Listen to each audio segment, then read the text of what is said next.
벌써 이제 마지막 날이고 제가 어제 여러분 바이블 토크 하면서 질문 낸 거 가지고 잠이 안 와가지고 진짜 새벽 3시에 여기 올라와서 저 포스트잇 보면서 다시 막 재배열하고 분류하고 하면서 보면서 이거 어떻게 대답해야 되나 막 고민하고 막 그러다가 또 다시 들어왔는데 누가 떠들고 누구예요? 어떤 방이 계속 진짜 못 잤어요. 그래서 잠을 오늘 3장 가지고 여러분 함께 우리가 3장이 주는 메시지가 무엇이고 우리가 또 우리의 삶에 어떻게 적용해야 될지를 함께 나눠보도록 하겠습니다. 제목이 이겁니다. 안식처가 더 되어주는 사랑. 안식처가 되어주는 사랑 이겁니다. 이게 여러분 헤세드를 설명하는 말이에요. 안식처가 되어주는 것. 우리가 누군가에게 안식처가 되어주는 사랑으로 대해주는 것. 이것이 정말 루키 3장에 보여주고 있는 사랑이라고 볼 수가 있겠죠. 그 성경에 보면요, 하나님의 사랑할 때 사랑, 그리고 이제 다른 사람을 사랑할 때 사랑, 그 사랑을 가리키는 용어가 두 가지가 있습니다. 사랑이라는 단어가 이제 히브리어로 두 가지가 있어요. 하나는 헤세드고요. 하나는 아하브라는 단어입니다. 이 헤세드와 아하브라는 게 있어요. 아하브는 그냥 다른 사람을 감정적으로 이렇게 좋아하는 거예요. 감정적으로 좋아하는 거예요. 그게 이제 아하브라면 헤세드는 좀 다릅니다. 그 헤세드라는 것이 무엇이고 사람 간의 그런 사랑이 아니라 하나님이 보여주시고 하나님이 우리들에게 하기를 원하시는 사랑이 무엇인지를 보여주는 책이 이 룻기예요. 그래서 룻기는 이 헤세드를 설명합니다. 아까 이제 가은이가 찬양 인도할 때 마지막 찬양 가사를 보면은 주님은 신실하고 항상 거기에 계셔. 그 사랑을 뭐랄까? 사실 그 앞부분에 그 사랑에 대해서 다 설명해 놓고 왜 그 사랑을 뭐라 할까? 이렇게 얘기하는지. 아무튼 항상 그 자리에 함께 계시는 것. 항상 그 자리에 있는 것. 이게 이제 사랑이라고, 그게 이제 헤세드라고 이제 말씀하고 있는 거죠. 우리가 보면요, 우리가 신앙을 갖는다는 건 이렇게 정의할 수 있을 것 같습니다. 내가 생각하는 사랑의 개념이 아니라 하나님이 말씀하시는 사랑의 개념으로 바뀌어가는 거예요. 여러분, 세상이 그냥 은연중에 만들어내는 사랑이라는 것에 대한 개념들이 있습니다. 우리는 그 개념대로 연애하고 그 개념대로 결혼하고 그 개념대로 다른 사람들을 사랑하면서 살아가죠. 하지만 하나님은 이 룻기를 통해서 우리들에게 뭘 보여주시느냐? 하나님이 처음에 의도하신 사랑, 하나님이 계획하신 사랑, 하나님이 우리에게 서로가 서로를 사랑하라고 하실 때 그 사랑, 그 사랑이 무엇인지를 깨닫게 해주시려고 주신 책이 이 룻기라는 거예요. 여러분, 연애할 때 보면 우리는 사랑이라고 생각하지만 여러분, 우리가 죄인이라는 걸 생각해 보면 내가 사랑을 하더라도 여러분 그 안에 얼마나 자기중심성이 있습니까? 여러분, 사랑이라는 감정과 자기중심성이 만나서 여러분 얼마나 많은 죄의 열매들을 맺는데요. 우리가 그걸 인지하지 못하고 그냥 사랑이라는 그런 어떤 감정만 느끼면 다 옳다고 여기는 시대를 살아가고 있다는 거예요. 여러분, 우리는 사랑이라는 감정이 원래 잘 일어나지 않아요. 그런 화학적인 반응이 잘 일어나지 않기 때문에 그냥 이렇게 살아가다가 맨날 미워하고 맨날 질투하고 시기하고 그렇게 살아가다가 누군가를 만나는데 딱 사랑하게 돼요. 감정적으로 딱 꽂히게 돼요. 그때부터는 이제 이게 무조건 옳다. 내가 이 감정을 느끼고 있으면 내가 무엇을 해도 다 옳다라고 생각하며 살아가게 되죠. 여러분, 그게 세상이 말해주고 또 우리가 만들어내고 있는 사랑의 개념들이라는 거예요. 그런데 룻기는 무엇을 가르쳐주냐면 그게 아니라 하나님이 계획하시고 의도하시고 하나님이 우리들에게 이 세상을 살아가면서 하기를 원하시는 사랑이 무엇인지를 보여주는 책이 바로 룻기라고 볼 수가 있습니다. 여러분, DBT 하신 분들은 다 알 거예요. 헤세드가 무슨 뜻이에요? 항상 그 자리에 있어주는 거예요. 항상 그 자리에 있어주는 거. 여러분, 이게 헤세드의 가장 중요한 의미입니다. 하나님은 우리와 늘 함께 하십니다. 여러분, 예수님께서 우리와 늘 세상 끝날까지 함께 하신다고 약속하셨습니다. 그게 여러분 헤세드 사랑의 본질이라는 거예요. 여러분, 우리도 그렇게 해줘야 된다는 거예요. 여러분, 성경이 사랑을 정의할 때 감정적으로 사랑을 얘기하지 않아요. 항상 의지를 얘기하고 항상 곁에 있어주는 것을 이야기합니다. 여러분, 돌아보면 지난 10년간 여러분 누가 여러분 곁에 있어줬습니까? 공동체 아니에요? 공동체? 청년부 공동체가 여러분 곁에 왜 웃어요? 안 돼. 왜 웃어요? 아, 너무 많은 말이어서? 네. 네. 여러분 10년 동안 누가 여러분 곁에 있어줬어요? 네. 우리 공동체 아니겠어요? 저라고 얘기할 줄 알았죠? 그게 아니라 공동체가 여러분 곁에 있어줬다는 거예요. 사실 저도 포함돼 있으니까 공동체 안에는 그게 진짜 사랑이지 않을까 생각해요. 우리가 참 저도 이제 결혼해서 아내랑 이제 12년, 13년 이렇게 살아가고 있는데 싸우고 다투고 뭐 이럴 때도 많지만 그래도 그 곁을 지켜주는 것, 이게 저는 진짜 하나님이 우리들에게 하라고 명령하신 사랑이라고 생각해요. 태원 형제 그렇게 사랑하고 있어요? 지금도 그래서 곁에 있는 거예요? 그게 진짜 사랑. 여기도 그러고 있는 거예요? 네, 이게 진짜 사랑이라는 거죠. 아무리 미워도 곁을 지켜줄 수 있는 거. 여러분 모두가 다 그런 배우자를 만나게. 네, 이쪽을 보는 순간 죄송합니다. 세상에 네, 멀리 있네요. 네. 미안해. 네, 미안해요. 죄송합니다. 여러분 모두가 다 그런 배우자를 만날 수 있기를 간절히 축복합니다. 여러분, 제가 몇 년 전부터 몇몇 사람들하고 약속한 게 있어요. 내가 너가 결혼하는 걸 보고 내가 청년부를 떠나겠다 해가지고 아직까지 못 떠나는 것 같아요. 그래서 진짜 정말 올해는 막 불을 켜고 막 지금 찾아보고 있어요, 진짜. 그래가지고 제가 목요일마다 이제 강남에서 그 모임 하잖아요. 거기에 이제 되게 신실한 형제가 왔길래 소개팅 할 생각 없냐. 처음 봤는데 제가 집요하게 막 인스타 막 팔로우하고 막 계속 막 그렇게 집요하게 친구들도 그렇게 신앙이 있냐 막 아시겠어요. 여러분 조만간 제가 오늘 강남역으로 나와 그러면 여러분 다 제 말이 어떤 의미인지 여러분 기억하시고 나와 주셨으면 좋겠습니다. 한 장 넘겨주시면 헤세드하고 아하브가 있다라는 거 이렇게 기억하셨으면 좋겠어요. 헤세드와 아하브의 사랑이 있다라는 거, 그걸 이제 대조하고 있는 것이 이제 성경이다라고 보시면 될 것 같습니다.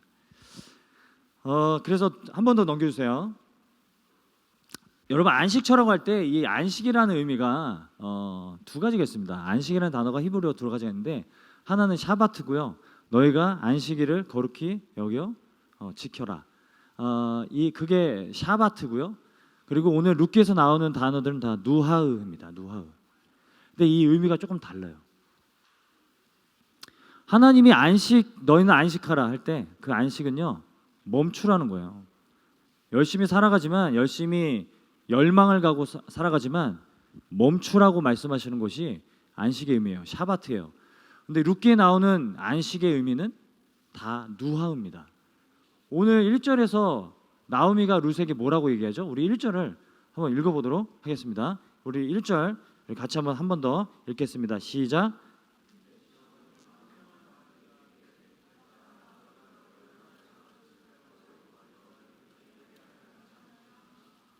그렇죠. 안식할 곳을 내가 너에게 구해줘야 되지 않겠느냐 할 때 그 안식이, 여러분 창세기 8장 하나님이 바람을 땅 위에 불게 하심에 물이 줄어들었고 기품의 샘과 하늘의 창문이 닫히고 하늘에서 비가 그침에 물이 땅에서 물러가고 점점 물러가서 150일을 줄어들고 일곱째 달 그 달 11의 날에 방주가 아라랏산에 머물렀으며 라고 할 때 머물렀다가 그 안식이라는 단어예요. 누하입니다. 여러분 그러니까 지금 나오미가 룻에게 말하는 의미는 무엇이냐면 이제 너가 안식할 곳을 내가 마련해 주고 싶다. 안식처를 내가 너에게 제공해 주고 싶다라고 얘기하는데 이 안식처의 의미가 무엇이냐면 머무는 곳이에요. 다시 힘을 얻어서 살아갈 수 있도록 잠시 머물러 힘을 얻을 수 있는 곳. 여러분 우리가 그런 안식처가 필요한 거예요. 여러분 왜 결혼하고 싶으세요? 사실 안식처가 필요하고 싶은 거 아니겠어요? 너무 삶이 지치고 고단하고 내가 이런 인생을 언제 혼자 계속 살아가야 할까? 안식처가 나에게 필요하다고 여겨져서 여러분 결혼을 생각하게 되는 거예요. 연애도 마찬가지고 여러분 안식처가 우리 모두에게 필요해요. 너무 지쳐 있거든요. 근데 우리가 잠깐 머물러서 또 힘을 얻고 나아갈 수 있는 그런 안식처가 우리 모두에게 필요하다라는 거예요. 그게 여러분 결혼의 가정뿐만 아니라 이런 공동체를 통해서도 우리가 안식처를 누릴 수 있게 된다라는 것이죠. 그러니까 여러분 중요한 것은 무엇이냐면 헷세대의 사랑을 실천한다고 할 때 우리가 가장 먼저 떠올려야 할 것, 누군가에게 안식처를 제공해 주는 겁니다. 내가 이 사람에게 안식이 되어 주는 겁니다. 그게 헷세대의 사랑이에요. 우리가 이것을 2박 3일 동안 하고 있는 거예요. 사실은 헷세대의 사랑을 실천하고 있는 거예요. 안식이 되어 주는 거예요. 찬양팀이 그리고 홍래 형제가 진짜 이번에 와 이걸 조명을 지난 주일날 와가지고 설치를 했어요. 현수랑 몇몇 와가지고 설치라고 왔어요. 이 조명을 별로 놀랍지도 않으시고 놀라지도 않고 네. 아 뭐야 박수. 네. 왜 그랬을까? 저 원동력이 뭘까? 보면은 우리가 이 수련회를 통해서 안식을 얻고 싶어. 안식을 얻을 수 있도록 도와주고 싶은 마음이 있다라는 거죠. 우리 모두에게는 그런 헷세대의 사랑을 실천하고 있을 때가 있다라는 거예요. 제가 아까 어떤 장면을 목격했냐면 누군가가 이렇게 귤을 딱 하나 건네주더라고요.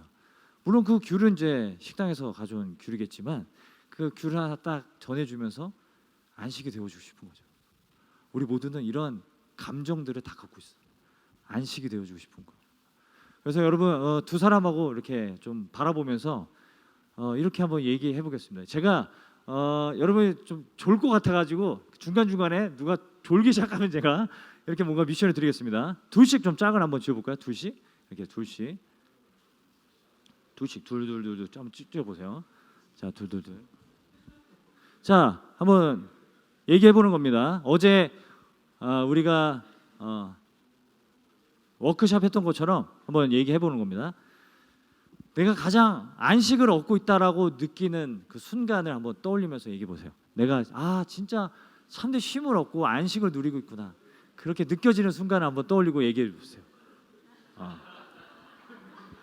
자, 뭐 나눠 보세요.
자, 여러분 한 번 더 질문을 바꿔보겠습니다. 이번에는 이렇게 질문하겠습니다.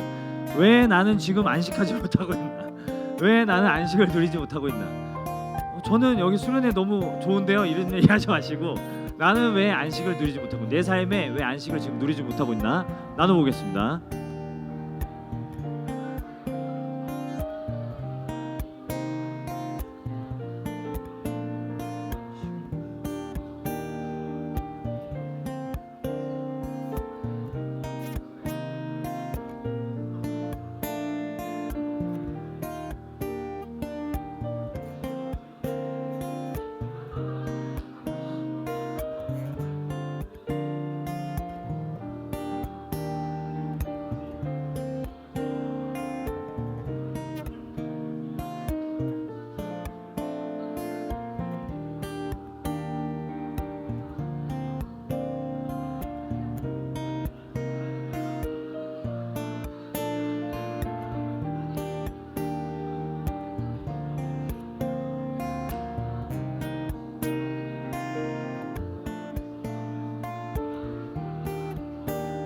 자, 이제 마지막 질문입니다.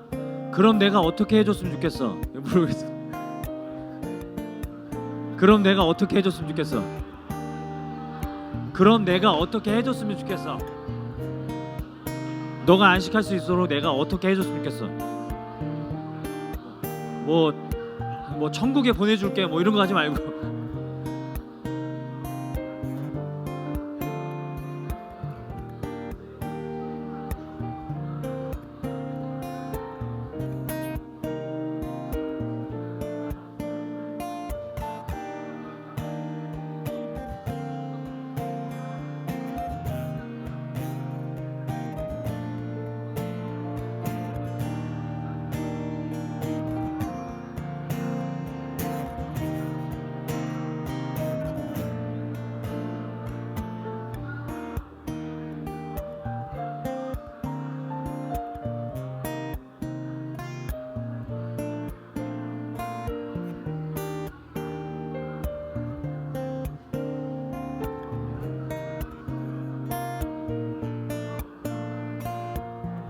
네, 자 이제 앞을 보시고요.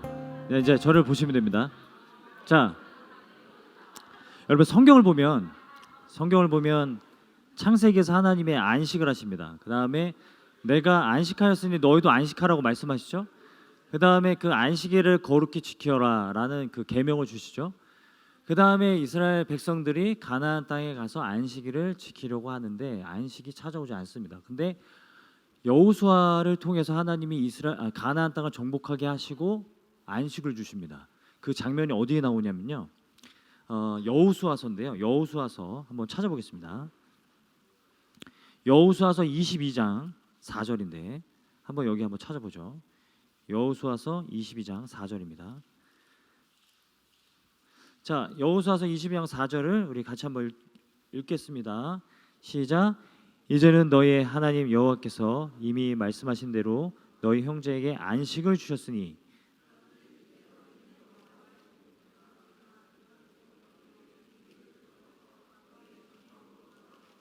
네, 그러니까 이스라엘 백성들이 가나안 땅에 들어갔어요. 열심히 정복했어요. 죄악으로 말미암아 심판을 받아 마땅한 그 사람들을 하나님의 도우심으로 말미암아 점령하고 그 땅을 차지하고 그런 일들을 했어요. 그 다음에 하나님이 안식을 주세요. 그들에게 안식을 주셔서 땅을 분배하게 하시고 그리고 땅을 경작하면서 여러분 그 성경에서 기업이라고 할 때 이게 한자로 터기자를 씁니다. 터기. 회사의 기자는 어떤 기자죠? 꾀알기인가? 꾀알기인가 그럴 거예요. 여러분 기업이라고 할 때 터기예요. 그러니까 기업이라는 거는 경작할 땅 그런 뜻이에요. 기업을 물을 짤 때 기업을 물는다고 그래서 무슨 재벌인가 뭐 이런 생각했는데 그게 아니더라고. 아무튼 아니더라고. 경작할 땅이에요. 하나님이 이제 땅을 분배해 주시고 각자 너의 삶의 영역 가운데서 하나님의 소명을 사명을 감당하면서 살아가라라고 하시면서 안식을 주세요. 여러분 가만 생각해 보면 우리가 언제 진정한 안식을 얻냐면 가만히 누워 있을 때가 아니에요.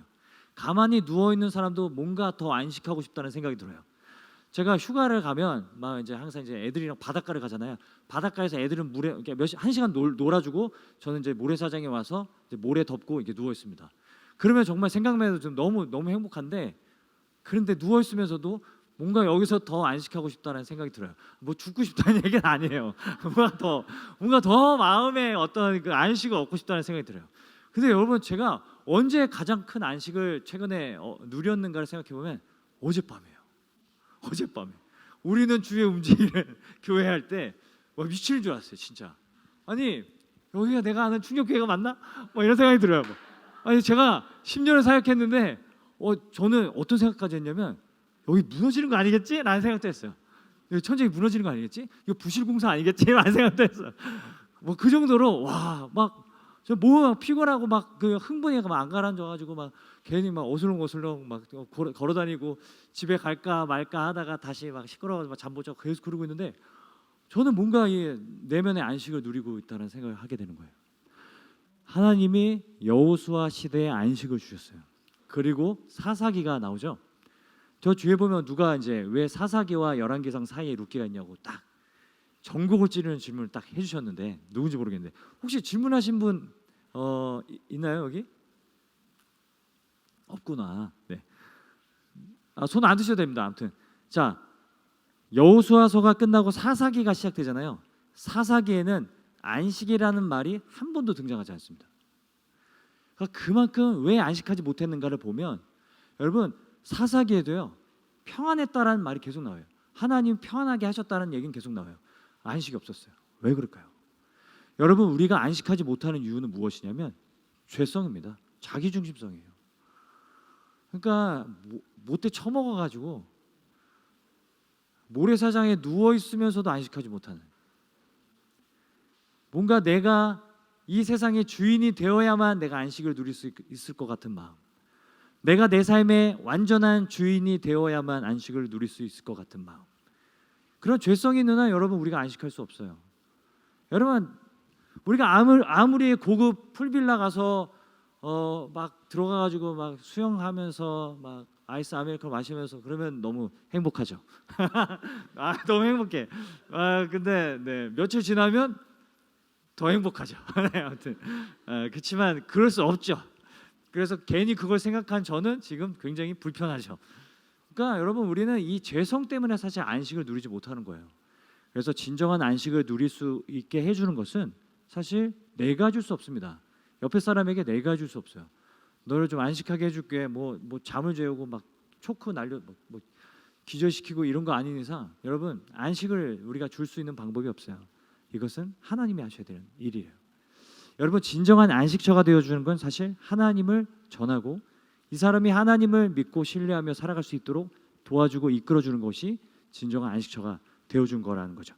자 본문으로 가겠습니다. 자 이제 여러분이 이제 질문하신 질문들, 베스트 질문들을 좀 가지고 한번 답해보면서 가도록 하겠습니다. 자 한번 가보시죠. 만약에 제가 설명하는 거에 납득이 안 된다 그러면 일어나서 이 있습니다. 질문 있습니다. 이렇게 말씀해 주시고 제가 아무리 설명해도 도저히 저거는 억지다 싶으면 일단 저를 찾아오세요. 그러면은 저랑 계속 얘기 나눠주시죠. 아무튼 제 답변에 뭔가 뭐 좀 부족하다라는 생각이 들면 저에게 말씀해 주시면 제가 커피를 사겠습니다. 그렇게라도 해서 하여튼 여러분 입을 좀 막겠다라는 얘기예요. 자 3장 2절 보면 내가 함께하던 하녀들을 둔 보아스는 우리의 친족이 아니냐 보라 그가 오늘 밤에 타작마당에서 보리를 까불리라. 3절 우리 같이 한번 3, 4절을 우리 같이 한번 읽겠습니다. 시작.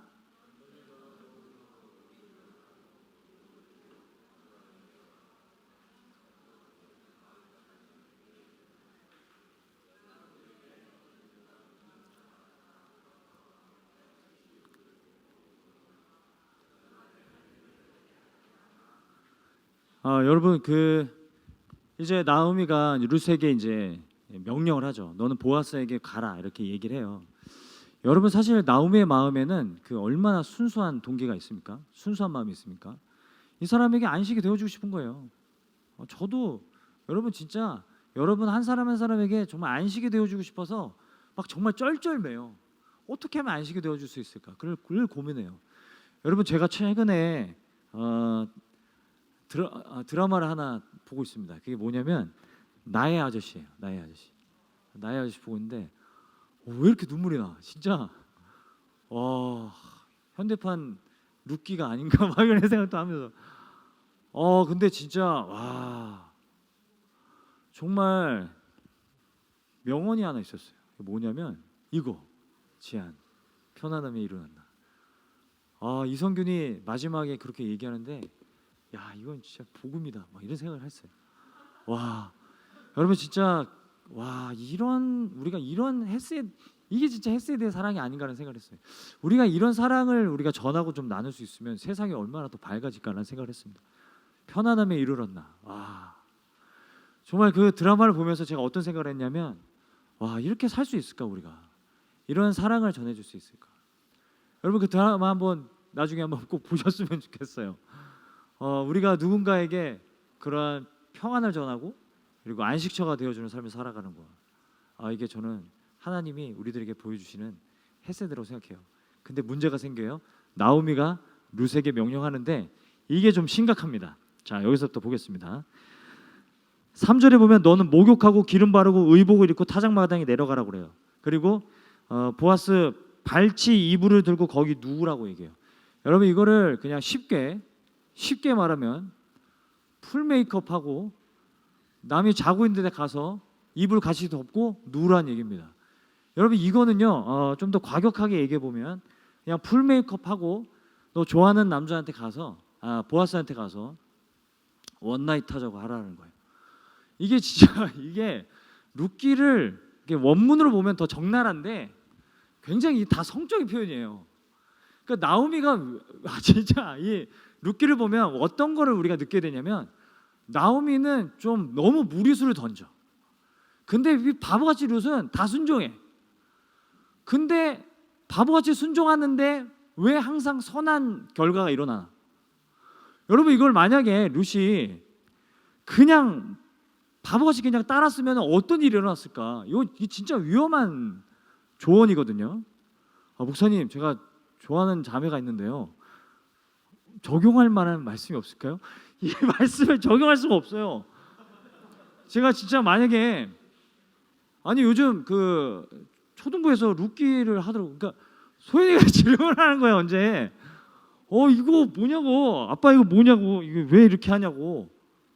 왜 목욕을 하고 기름을 바르고 의복을 입고 풀 메이크업하고 이불 발치 이불을 들고 누우라는 건 이거 성관계를 하라는 얘기거든요. 나오미 왜 그럴까요? 이런 시험 역시 이제 이 고부 갈등이 문제예요. 이 시어머니가 문제예요.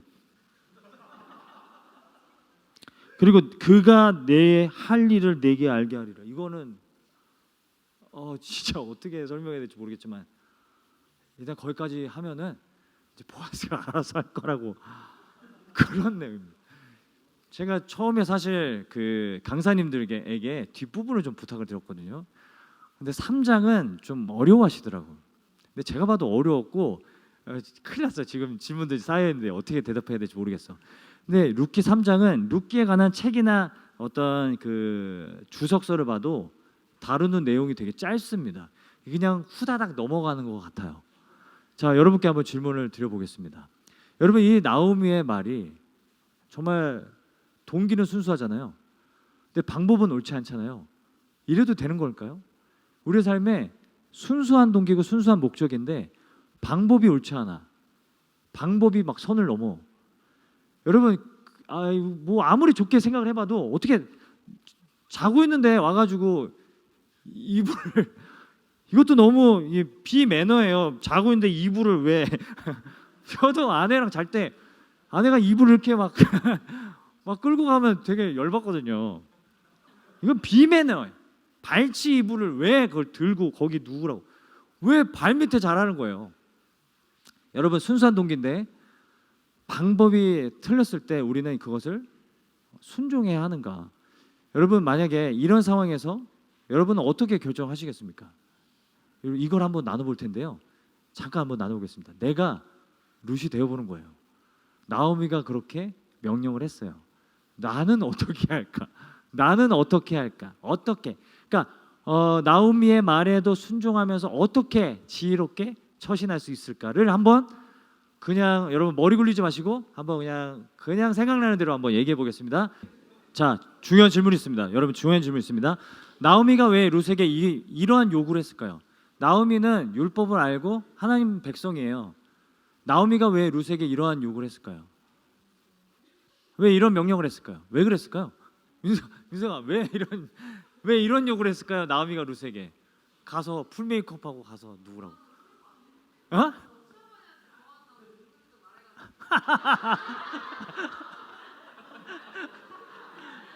상담을 한 거구나.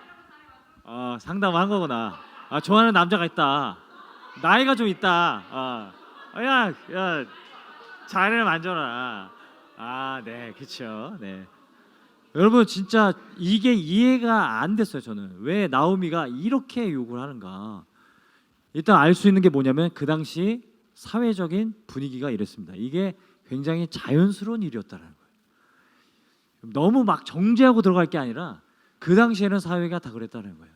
그 당시에는 여성들이 프로포즈하는 일들이 굉장히 많았습니다. 이런 식으로요. 풀 메이크업하고 가서 여러분 이거는 적용하시면 안 돼요. 여러분 오늘 집에 가죠. 오늘 내일 가는 거 아니죠. 네. 이걸 적용하시면 안 돼요, 여러분. 여러분 여기까지만 듣고 졸면 이제 큰일 나요. 진짜 깨워야 돼. 아 진짜 꼭 그런 사람들이 있더라고. 제가 술을 먹으라고 그랬대요. 술을 먹으라고. 술을 먹어도 좋지만 여기까지 듣고 좋은 것 같아. 그 뒤에 내용이 중요하거든. 아무튼 여기 이후에가 중요해요. 나오미가 룻에게 왜 이 요구를 했냐면요. 일단은 그 시대 문화가 그랬습니다. 타작마당에 항상 이제 추수하던 때는 파티를 벌여요. 그럼 막 흥청흥청 막 놀고 막 춤추고 밤새 하다가 이제 막 이제 곳곳에서 이렇게 자고 있으면은 이제 자매들이 이제 풀 메이크업 하고 이제 들어갔어요. 간사님 왜 이렇게 좋아하세요? 그 또 두 번째 이유가 있습니다. 두 번째 더 중요한 이유가 무엇이냐면 나오미는 룻을 어떻게 생각하고 있느냐? 모압 여인이다. 모압은요. 모압과 암몬의 출생부터가 여러분 진짜 그 아버지와의 성관계를 통해서 그 후손들이 태어났고 그래서 만들어진 족속들이에요. 굉장히 그 고고학적인 문헌들을 살펴보면 굉장히 문란했습니다. 뭐 이런 뭐 질서나 그런 게 없었어요.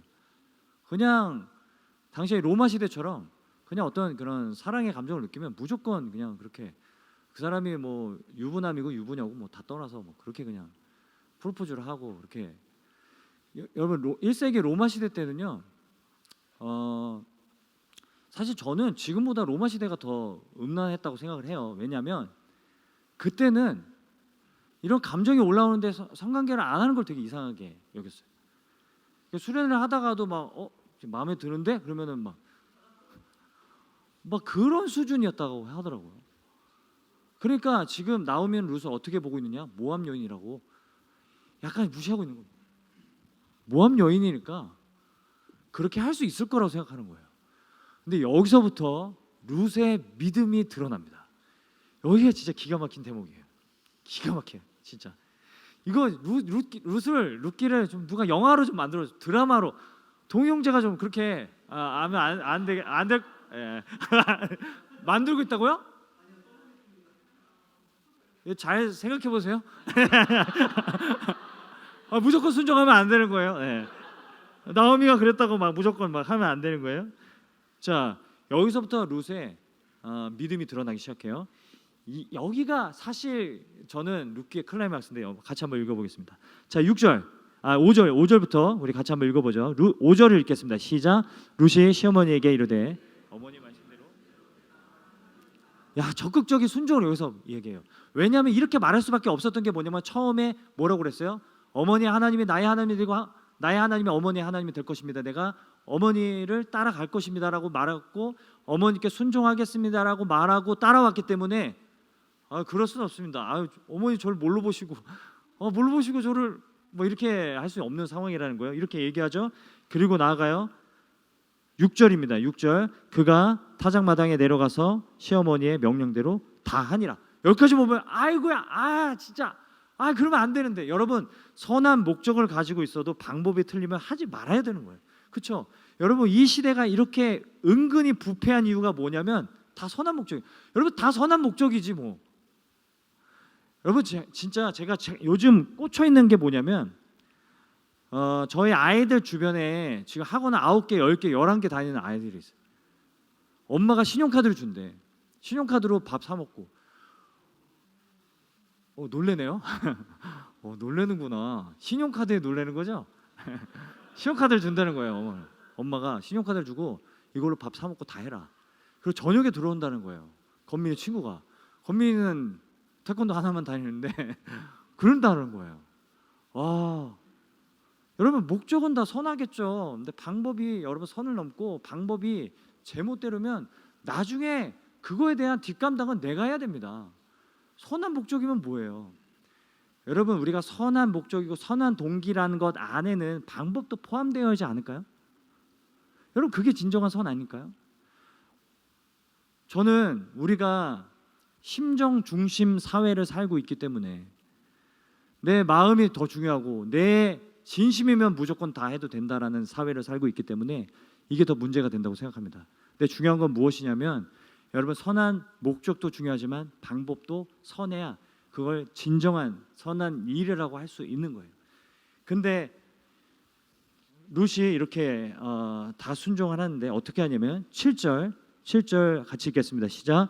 보아스가 먹고 마시고 마음이 즐거워 가서 곡식단 더미의 끝에 눕는지라 룻이 가만히는요 몰래란 뜻입니다. 가만히 가서 그의 발치 이불을 들고 거기 누웠더라. 8절 밤중에 그가 놀라 몸을 돌이켜 본즉 한 여인이 자기 발치에 누워 있는지라. 깜짝 놀란 거죠. 막 하는 거죠.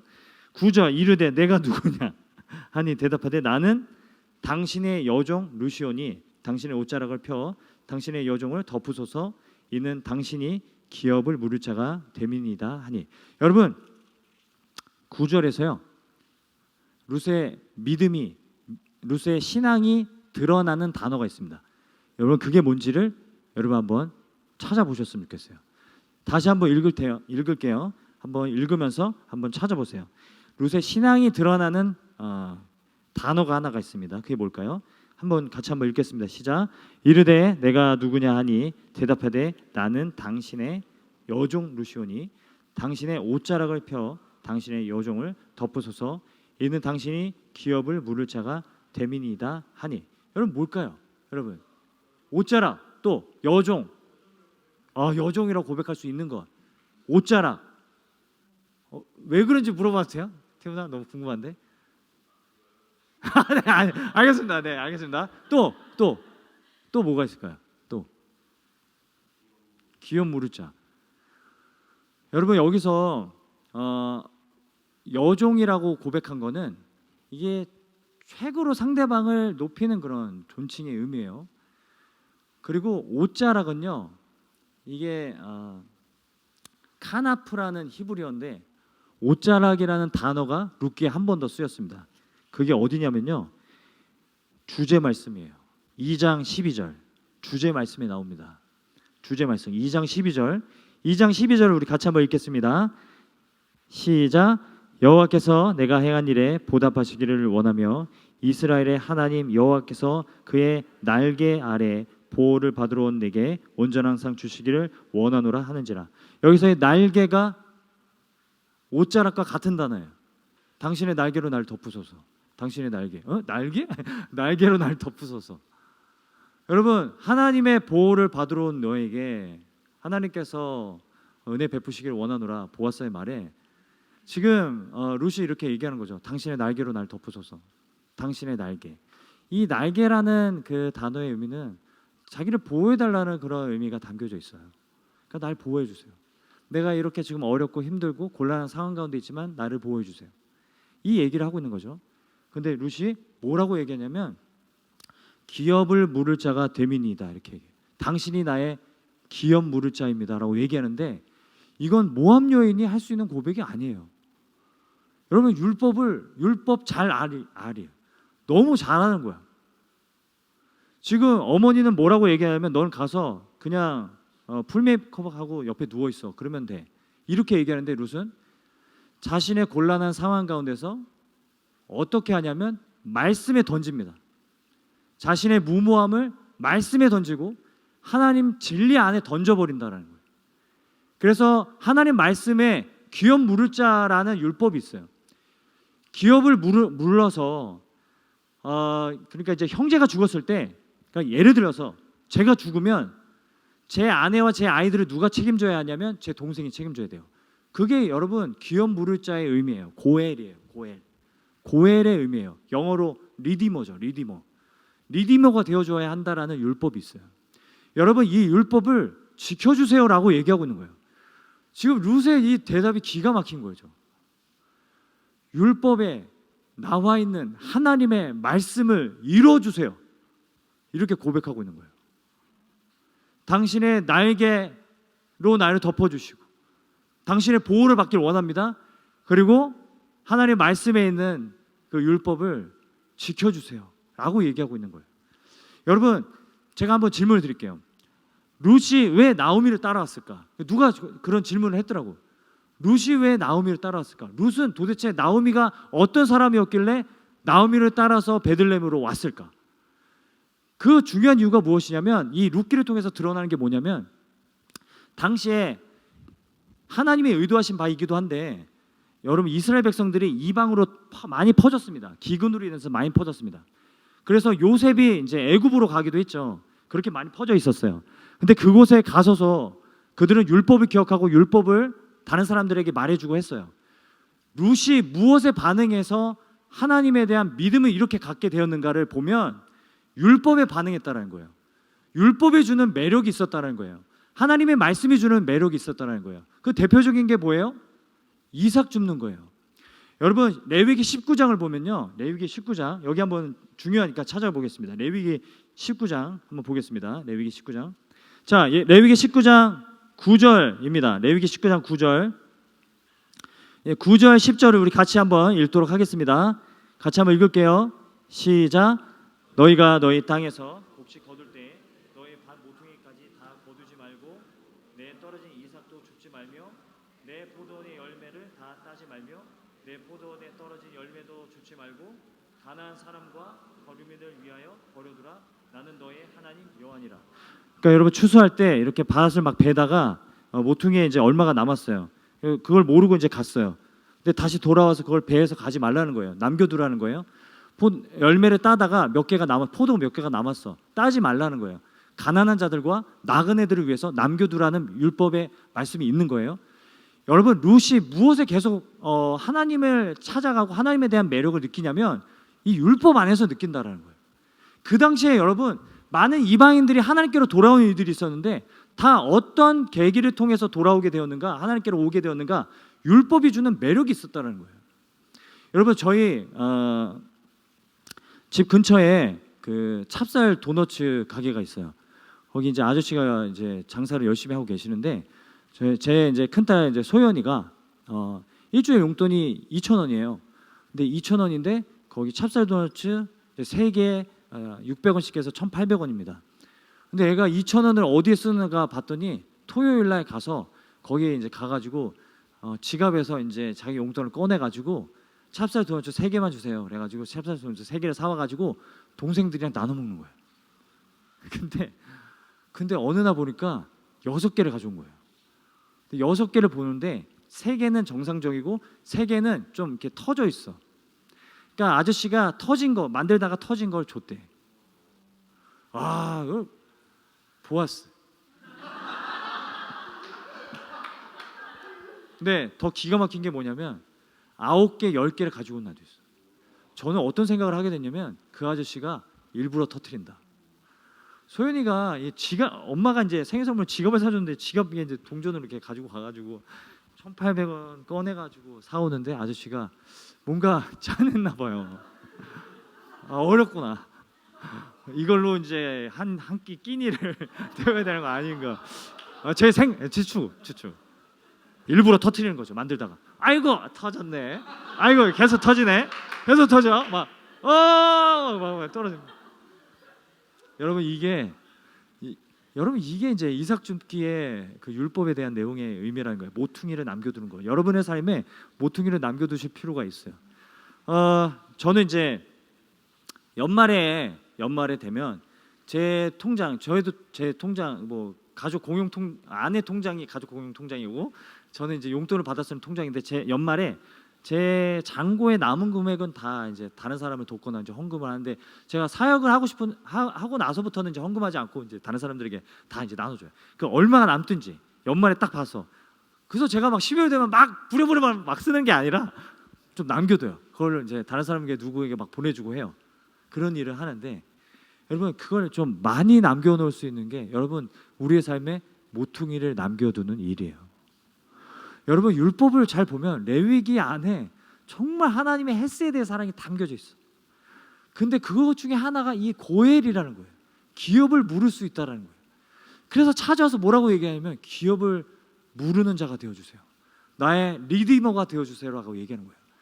여러분 보아스보다 룻의 신앙이 더 뛰어납니다. 나오미는 무조건 너무 무모해. 이런 시어머니가 어디 있어?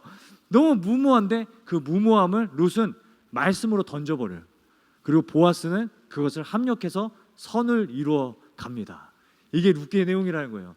여러분 하나님이 우리의 삶에 이렇게 역사하시고 있다는 것이 드러난다는 거예요. 우리는 무모한 사람, 우리 삶에서 세상은 우리에게 무모한 걸 도전하게 하고 무모한 걸 가르쳐줘요. 선을 넘어라. 너가 원하는 대로 해라. 다 해요. 여러분 그걸 너무 정죄할 필요는 없을 것 같아. 그게 여러분 이 삶의 문화이고 이게 그냥 자연스러운 거 아닙니까? 그렇게 우리는 다 살아가요. 너가 좋아하면 그냥 고백해. 다른 사람 신경 쓰지 마. 근데 그 무모함을 말씀에 던져 넣는 거죠. 말씀에 내 삶을 우겨 넣는 거죠. 그럴 때 하나님이 합력하셔서 선을 이루신다는 것을 보여주는 게 룻기의 내용이라는 거예요. 오늘 가은이가 찬양 인도한 것처럼 하나님이 선하게 우리의 삶을 인도하고 계시다라는 것을 보여주고 있는 게 룻기 3장의 내용이라는 거예요.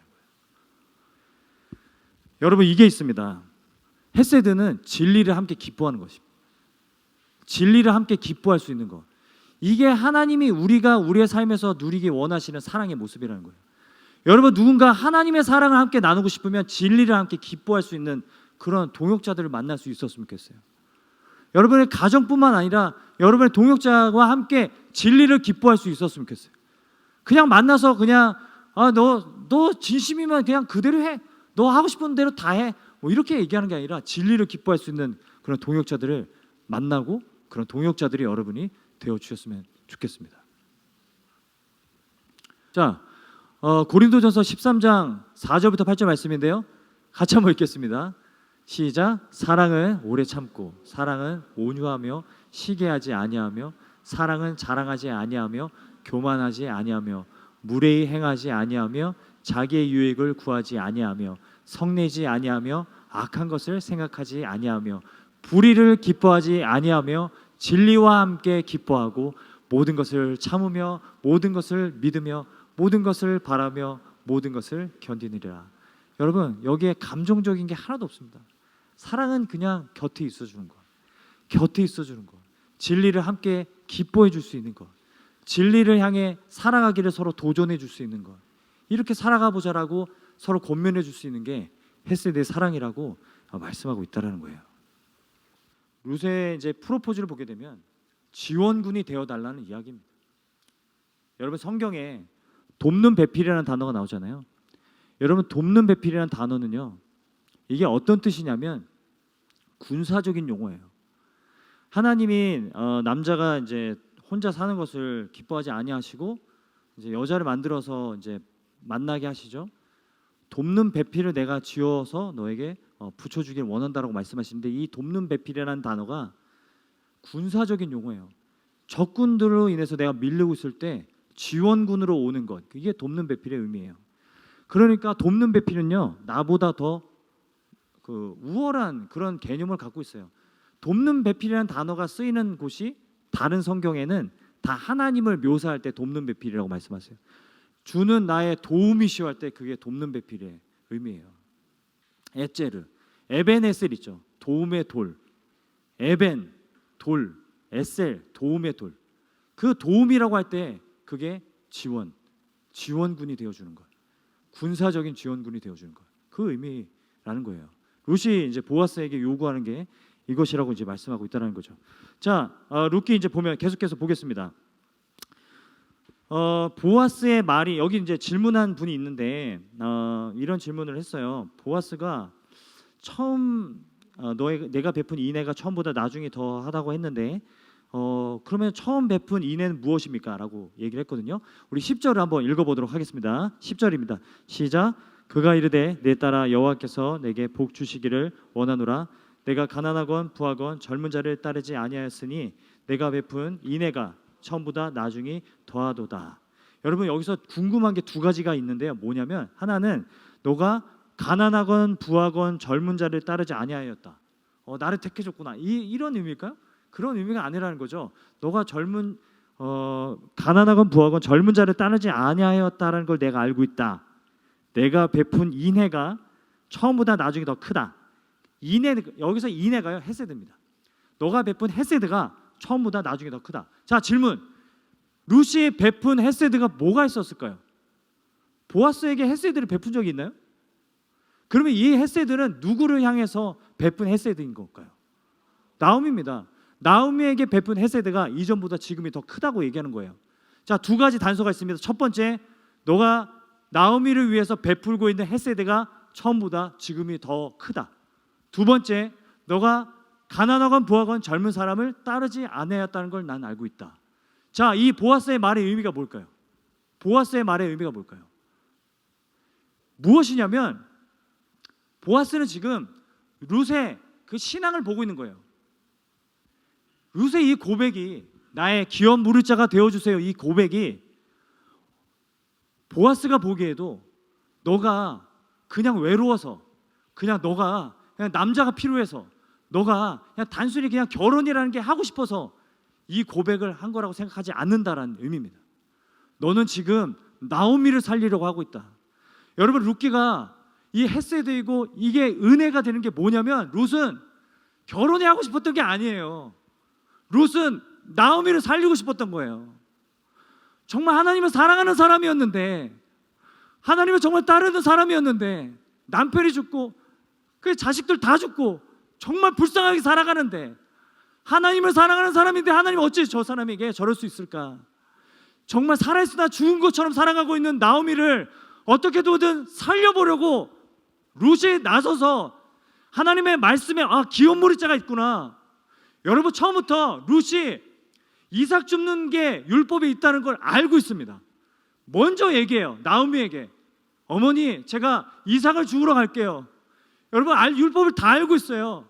룻의 마음이 뭐였냐면 나오미를 살리고 싶은 거예요.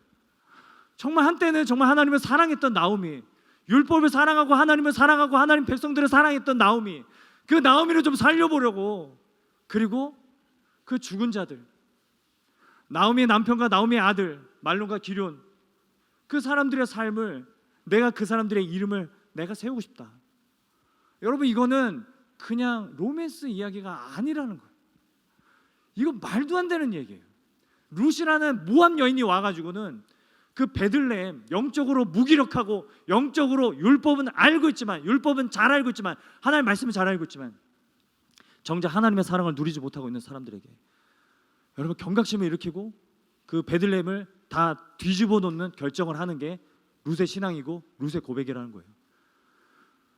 룻이 왔습니다. 야, 너네들 이삭 줍는 거 있지 않냐? 하나님의 율법에 이삭 줍는 거 말씀하시지 않았냐? 이거를 다시 기억하게 냅니다. 보아스와 그 공동체로 하여금 그것을 기억하게 합니다. 그리고 보아스와 나오미에게, 아니 어머니, 기업 물을 자라는 그런 율법이 있지 않습니까? 하나님이 그렇게 고엘이 되어서라도 누군가의 삶을 지탱해주고 누군가의 삶을 회복시키기를 원하시는 분이시지 않습니까? 그것을 일깨워주고 있다는 거예요. 이게 룻의 고백이었다는 거예요. 여러분, 룻기가 이런 내용이라는 거예요. 룻기가 그냥 한 사람의 로맨스 이야기, 그냥 좋은 사람을 만나서 그냥 결혼했다는 이야기가 아니라 룻의 고백과 룻의 결단과 룻의 신앙이 베들레헴을 다 뒤집어 버리고 사사시대를 끝내버립니다. 룻을 통해서 다윗이 태어나게 되죠. 그리고 다윗의 계보로 예수 그리스도께서 태어나신다. 그 첫날에 이제 김상원 목사님이 마태복음 1장 계보를 통해서 이제 설명해 주실 때, 여러분, 보아스가 누구의 아들이라고 했죠? 보아스가 누구의 아들일까요? 기생 라합입니다. 마태복음 1장, 우리 한번, 여기는 중요하니까 한번 찾아봅시다. 마태복음 1장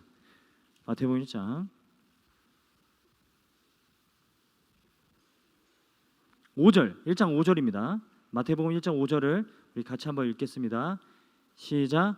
살몬은 라합에게서 보아스를 낳고, 보아스는 룻에게서 오벳을 낳고, 오벳은 이새를 낳고, 이새는 다윗 왕을 낳으니라. 자, 보면은 기생 라합이 보아스의 어머니예요. 그러니까 보아스는 이방인의 아들이었다라는 거예요. 그렇기 때문에 이방인을 긍휼히 여길 수 있었다라는 거죠. 여러분, 저는 여러분에게 도전하고 싶은 게 뭐냐면, 여러분이 받은 상처들 있잖아요. 여러분이 태어나서 지금까지 다른 사람들보다 못한 환경과 상황 때문에 여러분이 받은 아픔과 상처들 있잖아요. 여러분, 하나님 앞에 올려드리면 하나님이 그것마저도 도구로 사용하십니다. 저는 여러분이 상처를 안고 있다는 것 자체가 하나님이 그 안에서 사명을 발견하라고 주신 거라고 생각해요. 저는 어렸을 때 부모님이 이혼하셨어요. 그래서 어머니도 아버지도 저와 제 동생을 감당하지 않고 그냥 외할머니랑 이렇게 셋이 살던 시절이 있어요. 그래서 항상 그 어떤 불안이 있었어요.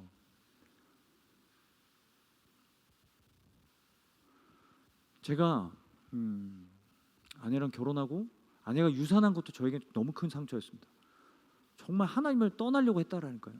교회는 나오지만 냉랭한 마음으로 나오고 하나님을 떠나려고 했다라니까요. 사역하다가 회사를 다니다가 우울증이 걸렸습니다. 우울증 약을 복용하고 그리고 출근해야 되고 비참하게 하루하루 살아가고 정말 끔찍했던 날이 뭐냐면 제가 베란다 난간에 서서 떨어지려고 했는데 아내가 와서 붙들어줬어요. 와, 그렇게 살았구나 하는 생각. 제가 사역을 하다가 김상관 목사님이 그런 얘기 하시더라고요. 자기가 이제 담임 목사로 이제 남양주에 있는 평화교회 이제 담임 목사를 하게 됐는데 그걸 이제 설교 때도 말씀하셨으니까 제가 얘기해도 돼요. 담임 목사를 하다가 1년 좀 지나고 나서 공황장애가 생겨서 사임하고 그리고 이제 개척을 한 거라고 얘기하더라고요. 제가 사역하면서 공황장애가 생겨가지고 그것 때문에 또 너무 힘든 시간을 겪고 왜 이렇게 하나님이 나에게 어려움을 주시는 건가? 근데 저는 그런 어려움을 통해서 어떤 일을 경험하게 되냐면 비슷한 상처를 안고 있는 사람들을 많이 만나게 하는 것 같아요. 누군가를 만나서 얘기를 나눠보면은 저와 비슷한 상처를 안고 있고 제가 그 사람에게 위로해 줄 만한 자격이 있다는 걸 발견하게 돼요. 여러분, 모든 상처는 하나님에게로 흘러갑니다. 그리고 그 상처 안에서 하나님의 사명을 발견하기를 원하십니다. 이게 하나님이 우리들에게 기꺼이 상처를 허락하신 이유라고 생각해요. 여러분, 함께 누군가의 상처를 회복시켜주고 안식처가 되어주는 그런 삶을 살아가는 저와 여러분이 되기를 간절히 소망합니다. 한 가지만 더 보고 싶은데 룻의 프로포즈는요, 당신의 전부를 주세요라는 의미입니다. 그러니까 이게 뭐냐면 나오미는 룻에게 어떻게 얘기하는 거냐면 육체적인 관계만을 얘기해요. 근데 룻은 기업 물을 자가 되어 주소서라고 얘기하고 보아스는 룻을 배려합니다. 지켜줍니다. 여러분, 우리가 연애를 하고 결혼할 때 중요한 건 서로의 전부를 줘야 됩니다. 관계는 세 가지 관계가 있대요. 육체적 관계, 사회적 관계, 영적인 관계. 여러분, 이게 양파라고 생각한다면 양파의 껍질을 이렇게 까가잖아요. 가장 중심에 있는 게 여러분 뭐라고 생각하세요?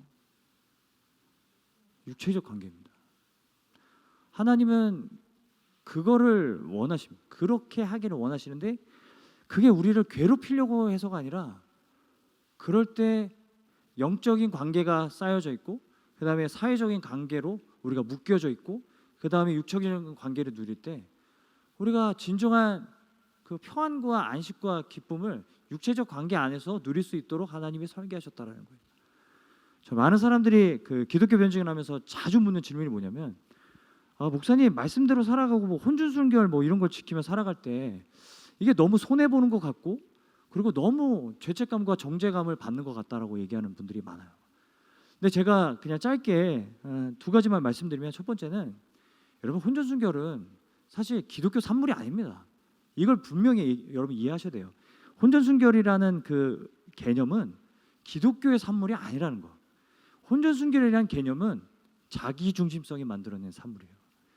여러분 불교 국가, 유교 국가에서 더 강력한 게 혼전순결 개념입니다.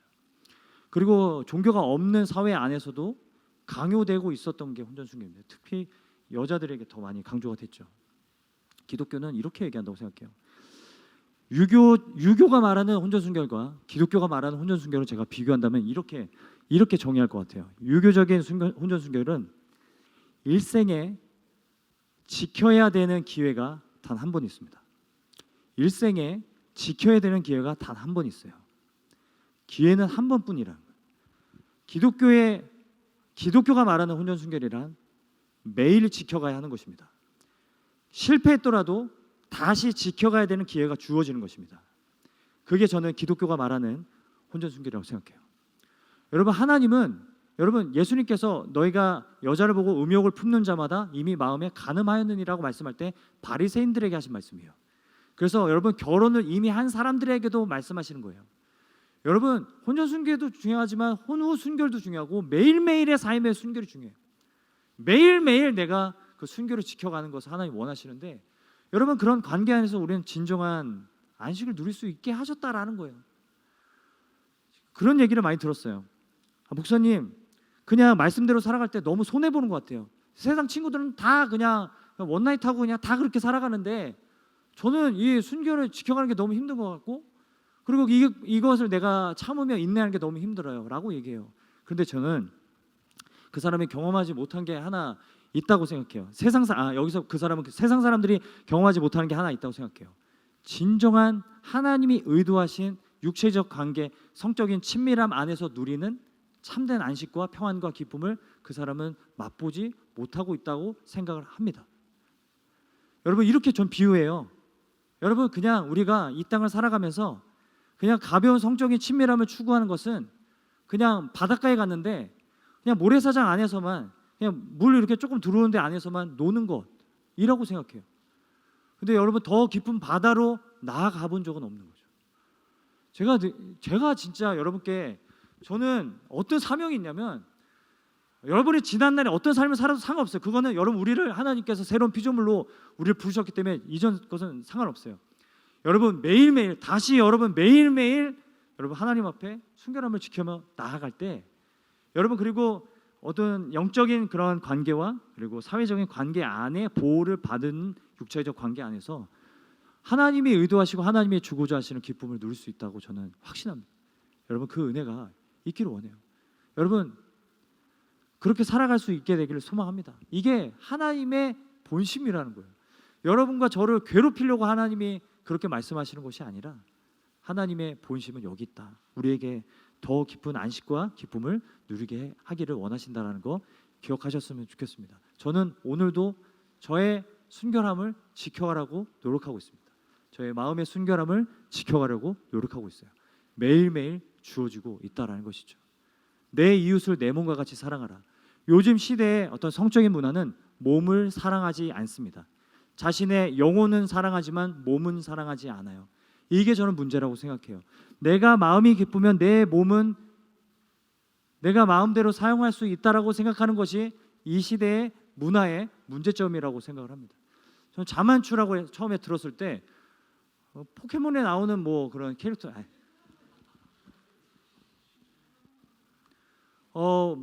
자만추가 이제 두 가지 의미가 있는데 뭐 여러분 다 아시는 그런 여러분이 더 많이 듣고 있는 그런 의미로 자만추 문화의 특징은 몸을 사랑하지 않습니다. 하나님은 우리의 몸도 사랑하기를 원하신다라는 거. 여러분 기억하셨으면 좋겠어요. 저는 여러분 정죄하고 싶은 마음 없고 여러분을 불편하게 하고 싶은 마음 없어요. 정말 우리가 우리의 몸을 더 사랑할 수 있는 방법이 영적인 관계 안에 그리고 사회적 관계 안에 쌓여 있을 때 가능하다라는 거 하나님이 말씀하고 있다는 거죠. C.S. 루이스가 이런 말을 했습니다. 목숨보다 소중한 것을 지니고 있어야 인생을 살아갈 자격이 있다. 성적인 것보다 소중한 것이 있어야 결혼할 자격이 있다. 여러분 결혼이 그냥 성적인 것으로 다 채워지는 것이 아니라는 거죠. 그보다 영적인 것과 사회적인 것과 정서적인 것들이 만족이 되어야 하는데 그거보다 더 소중한 것들이 있어야 우리는 결혼할 자격이 있다라고 이런 말을 했다라는 거예요. 기억하셨으면 좋겠습니다. 여러분 헤세드는 새로운 피조물로 서로를 여기는 것입니다. 여러분 보아스는요 룻을 모함 여인처럼 그렇게 여기지 않아요. 뭐라고 얘기하죠? 제가 본문을 읽으면서 묵상하면서 가장 좀 감동적이었던 부분이 뭐냐면 11절입니다. 11절. 자, 11절 우리 같이 한번 읽겠습니다. 시작. 그리고 이제 내 딸아 두려워하지 말라. 내가 내 말대로 내게 다 행하리라. 내가 현숙한 여자인 줄을 나의 성읍 백성이 다 아느니라. 여기서 현숙하다는 단어가 히브리어로 하일인데요. 하일이 2장 1절에도 나옵니다. 나오미의 남편 엘리멜렉의 친족으로 유력한 자가 있으니 여기서 유력하다는 게 용감한 용사 뭐 이런 뜻인데 그 호칭을 이제 보아스가 누구에게 붙여줘요? 룻에게 붙여줍니다. 너가 이제 하일이다. 너가 정말 그런 용감한 사람이다라고 이야기하는 거죠. 그리고 13절 이 밤에 여기 머무르라. 이 밤에 여기 머무르라. 아침에 그가 기업 무릇 자의 책임을 내게 이행하려 하면 좋으니 그가 그 기업 무릇 자의 책임을 행할 것이라. 만약 그렇게 얘기하죠. 그 다음에 아침까지 누워 있으라고 그래요. 14절 룻이 새벽까지 그의 발치에 누웠다가 사람이 서로 알아보기 어려울 때 일어났으니. 그러니까 이것을 통해서 우리가 알 수 있는 게 뭐냐면 서로를 지켜주고 대해주고 있다라는 거예요. 보아스가 룻을 어떻게 대해줘요? 새로운 피조물로 대해주고 있다라는 거예요. 그냥 모함 여인으로 막 바라보는 어떤 것이 아니라 새로운 피조물로. 그런즉 누구든지 그리스도 안에 있으면 새로운 피조물이라. 이전 것은 지나갔으니 보라 새 것이 되었도다. 여러분 같이 한번 읽어볼까요? 고린도후서 5장 17절 한번 읽겠습니다. 시작.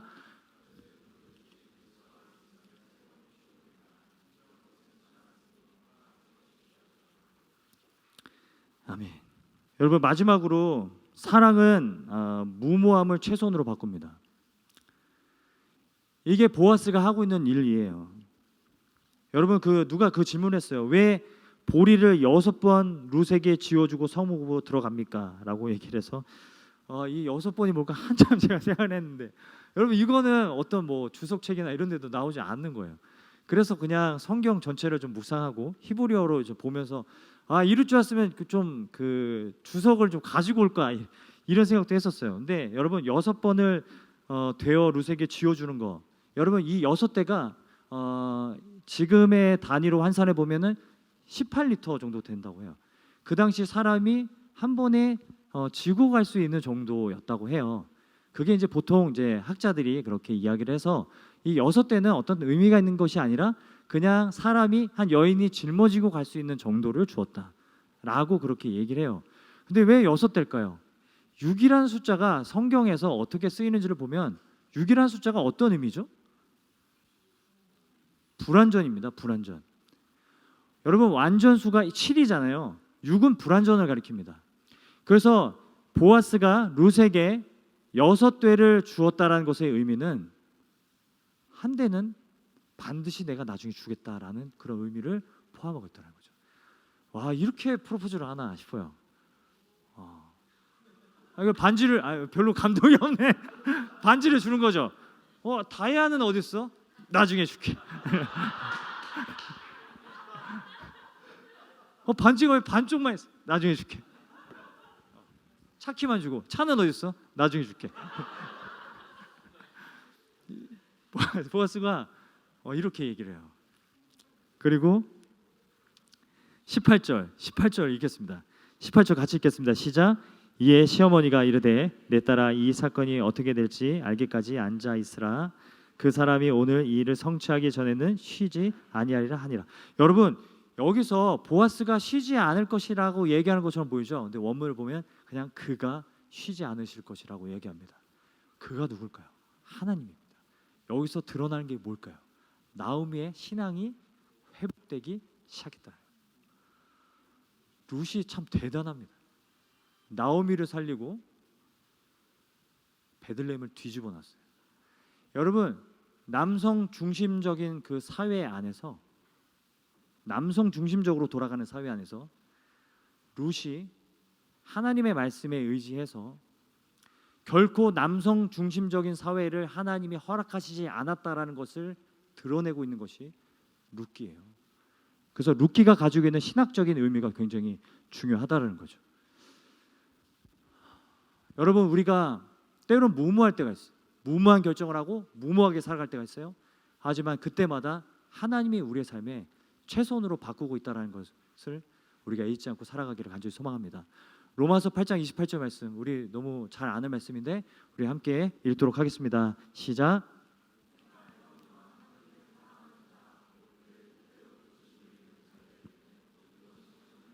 선을 이루느니라. 아멘. 여러분 존 파이퍼 목사님이 이런 얘기를 했습니다. 복음은 우리에게 어떻게 살아가야 하는지 가르치지만 우리가 마땅히 살아가야 할 길을 살지 못했을 때 우리를 구출해 주기도 한다. 여러분 룻이 지금 이 역할을 하고 있다는 거예요.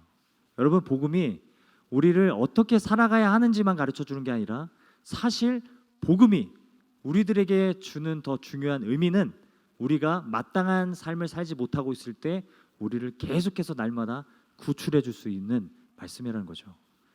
여러분, 룻이 베들레헴을 구출해 냅니다. 이 얘기가 룻기의 내용이라는 거예요. 처음에는 그냥 단순한 로맨스 이야기로 시작하지만 하나님의 사랑이 무엇이고 하나님의 사랑이 율법 안에 담겨져 있고 그리고 하나님의 사랑을 의지하며 나아가는 사람들이 그 땅을 하나님 나라를 이뤄가고 있다라는 것, 그것을 보여주는 게 룻기의 내용이라고 이렇게 말씀하고 있다라는 것입니다. 자, 제가 오늘 이야기한 내용들을 좀 정리해봤어요. 이런 내용들을 이야기했는데 우리 한번 읽어볼까요? 같이 한번 읽겠습니다. 시작.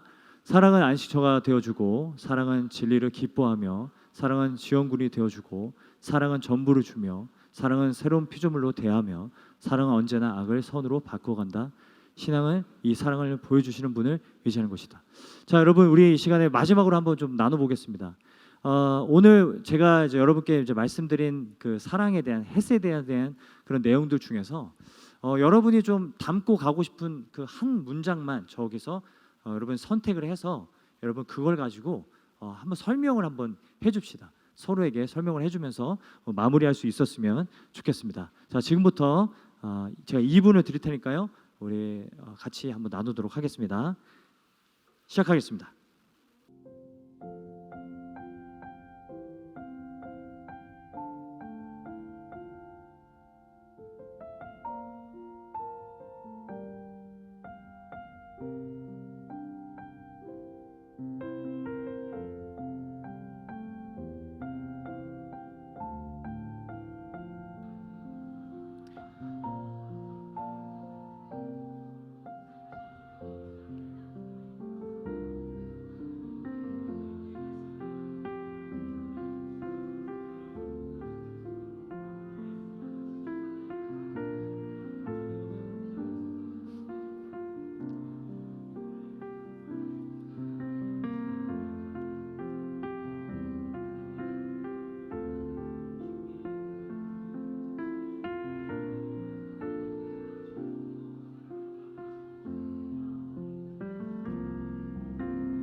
자, 여러분 이제 마무리하겠습니다. 자, 질문 중에 제가 답변을 못한 거 빨리 이제 말씀을 좀 드려볼게요. 하나님께 구하지 않았던 나오미의 말을 순종했던 룻의 신앙은 옳은가? 그러니까 나오미의 말에 무조건 순종했던 룻의 신앙이 옳은가? 룻의 신앙이 그대로 순종했다면 옳지 않았겠지만 룻은 나오미의 무모함을 선으로 바꿔버렸습니다. 그래서 오히려 최선을 잃어버렸습니다. 그래서 룻의 신앙이 드러나고 있다라고 볼 수 있습니다. 룻의 신앙이 옳은 거라고 볼 수 있겠죠. 불청객 룻이 여자가 아닌 남자여도 보아스가 친절을 베풀었을까? 베풀었습니다. 베풀었다고 생각합니다. 왜냐하면 근거가 2장 4절입니다. 2장 4절에 보면 보아스가 이제 밭에 와요. 밭에 와서 거기에 이제 하인들하고 이제 이야기를 나눈 장면이 있는데 서로 인사를 합니다. 여호와께서 너와 함께 계시를 원하노라. 여호와께서 너희와 함께 계시를 원하노라. 그러니까 보아스와 그 하인들의 관계가 너무 좋아요. 그러니까 보아스는 진짜 어떻게 이런 나이만 좀 많지. 아무튼 제가 나이가 궁금해서 좀 이렇게 연구를 해봤는데 룻의 나이는 20살쯤 되었을 것 같습니다. 당시 결혼 정년기가 13세, 14세였다고 해요. 되게 일찍 결혼했죠. 그런데 이제 남편을 잃었으니까 룻이 20살 정도 되었을 것이라고 생각하고 보아스가 이제 사실은 나이가 많은 사람이라고 표현되고 있잖아요. 그렇기 때문에 두 사람의 나이 차이가 10살 이상 차이 나지 않을까, 10살 정도 차이 나지 않을까, 그런 이제 학자들이 분석을 했더라고요. 10살까지 괜찮다고요? 아니 뭐야? 그런 얘기가 아니잖아. 네. 로맨스 얘기가 아니라고. 로맨스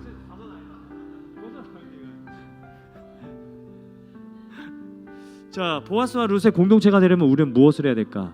여러분, 룻이 필요한데 룻이 어떻게 만들어졌냐면 나오미가 전해준 율법을 통해서 룻이 하나님을 알게 돼요. 우리가 하나님의 헤세드를 더 알아가는 것부터 해야 되지 않을까 싶어요. 사실 우리가 이거를 우리의 힘으로 보아스의 공동체를 이루어가려고 하면은 쉽지 않을 것 같습니다. 그냥 우리가 가지고 있는 애아들의 그런 어떤 사랑의 방식으로 대할 수밖에 없을 것 같아요. 헤세드의 사랑 안에 머물고 계속해서 우리가 헤세드를 알아가는 것, 그게 우리가 해야 될 일이라고 생각합니다. 그리고 나중에 더하도다라는 행동이 무엇이며 그것은 어떤 이유에서 인해인가? 이건 설명을 드렸죠. 이것은 룻이 나오미를 향해서 보여줬던 헤세드의 사랑이고 이제는 나오미를 살리려고 룻이 이 결단을 한다라는 것이죠. 그렇죠? 현재 사회에서도 친척들이 어려움에 처했을 때 도움의 손길을 내밀기 어려운데 보아스가 나오미의 기업을 물을 마음이 들게 한 원동력이 무엇이었을까? 여러분, 원동력이 무엇이었을까요? 보아스가 나오미의 기업을 물을 마음이 들게 한 원동력, 여러 가지가 있겠지만 일단 그가 이방인의 아들이었다는 사실, 그리고 가장 중요하게 그가 헤세드를 알고 있고 하나님의 사랑을 알고 있고 그 사랑을 이미 실천하고 있는 사람이었다는 사실, 그리고 그 공동체가 있었다는 사실, 다 갖춘 사람이었어요. 다 갖춘 사람이었었기 때문에 그것이 원동력이 되지 않았을까? 하나님의 사랑으로 그 열매를 맺고 있는 사람이었었기 때문에 그것이 원동력이 되지 않았을까?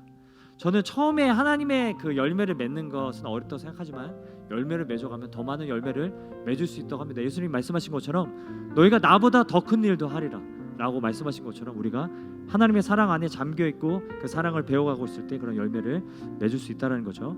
6대가 안식을 의미하는지 6대가 안식을 의미한다라는 근거는 없지만 제가 아까 설명드린 대로 6대를 주고 언약적인 그런 차원에서 내가 반드시 한 대를 더 줄 것이다, 이런 의미로 볼 수가 있겠죠.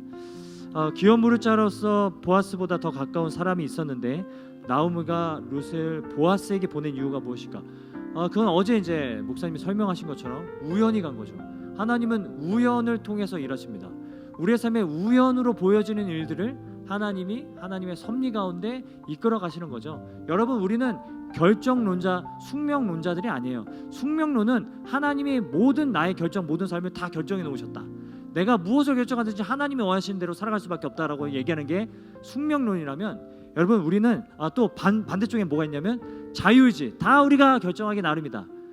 자유의지가 있고 결정론이 있어요. 여러분, 하나님의 섭리는 가운데 있습니다. 그걸 우리는 예정이라고 하는데 그 예정을 어떻게 설명할 수 있는가? 우리는 자유의지대로 우리가 선택하고 막 해요. 하지만 하나님은 우리의 선택 모든 것들을 합력하셔서 선을 계속 이루어 가신다라는 게 예정이 드러나는 섭리라는 거예요. 그래서 우연히 룻이 보아스의 밭에 찾아왔지만 하나님은 그것을 섭리하시고 그것을 통해서 역사하신다라는 것을 보여주고 있습니다. 여러분의 삶에도 우연을 통해서 여러분 하나님이 여러분에게 만나게 하시는 사람들이 있고, 그리고 우연을 통해서 하나님이 여러분에게 또 경험하게 하시는 그런 사건들과 일이 있을 거라고 생각해요. 하지만 하나님은 그 가운데서도 일하고 계시다는 걸 잊지 않으셨으면 좋겠어요. 자, 그 다음에 내 인생에 나오미 같은 존재가 있는가? 없다면 내 탓인가? 내 인생에 나오미와 같은 존재가 있는가? 너가 나오미 같아. 내가 룻이 되어줄게. 누구야? 내가 룻이 되어줄게. 이거 질문한 사람. 내가 룻이 되어줄게. 아무튼 그래. 그렇게 알아도 나머지 답은 나중에 해줄게. 자, 룻과 나오미의 살아내게 보아스의 유혹 작전 스토리가 우리에게 어떤 적용점이 있는지, 이것은 단순히 유혹하기 위한, 결혼하기 위한 것이 아니었고, 룻은 하나님의 말씀을 실천하고 그 하나님의 헤세드의 사랑을 베들레헴 땅 가운데 실현하기를 원했다라는 마음이 있었다는 거죠. 우연히와 마침이란 표현이 어떤 의미인가? 왜 하나님은 하나님의 계획하심이란 표현으로 쓰여지지 않았는가? 여러분, 룻기가 정말 특이한 게 뭐냐면 하나님이 등장하지 않아요. 하나님이 등장하지 않는 성경이라는 거예요. 근데 또 한 권이 있죠. 에스더서가 하나님이란 말 자체가 한 번도 등장하지 않아요. 그래서 에스더서는 이건 성경에 넣을 수 없다라고 되게 오랜 후까지도 논쟁이 있었을 정도였어요. 근데 에스더서와 룻기가 말해주는 게 뭐예요? 이 모든 일을 과연 누가 하셨을까? 그걸 질문하면서 끝낸다는 거예요. 이 모든 일을 다 누가 섭리하시고 누가 인도하셨을까? 그걸 묻고 있는 책이라는 거예요. 아, 질문 기가 막히게 했네요. 누구지 몰라도. 아, 진짜. 나오미가 대체 어떤 사람이길래 룻이 어머니와 죽어도 같이 죽겠다, 어머니의 하나님은 나의 하나님이다라는 신앙 고백을 하게 되었을까? 나오미가 그의 삶은 비록 하나님의 말씀대로 살아가기 어려운 삶이었지만, 비록 너무나 부족한 삶이었지만 하나님의 말씀을 룻에게 설명해주고 있었고, 율법을 설명해주고 있었고, 룻은 그 율법을 통해서 하나님을 알게 되고 하나님을 하나님의 사랑에 매력을 느끼게 되었다는 것을 알 수가 있게 되는 것이죠. 자, 마지막 질문이네요. 그때 당시 이방 여인 롯을 받아들이는 것이 쉽지 않았을 텐데, 이삭을 보아스의 땅에서 죽게 해주고 결혼한다는 것은 어떤 의미를 주는가? 이 질문은 어떤 의미를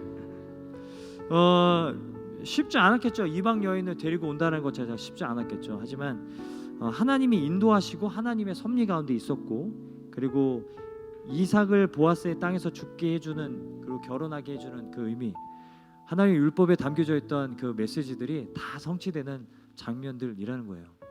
제가 이따가 이제 폐회 예배 때 짧게 설교를 할 텐데 거기서 말씀을 드리겠지만, 여러분, 보아스가 또 한술 더 떠서 더 위대한 일을 더 해냅니다. 하나님의 율법에 담겨져 있는 걸 사용해서 더 위대한 일들을 해내요.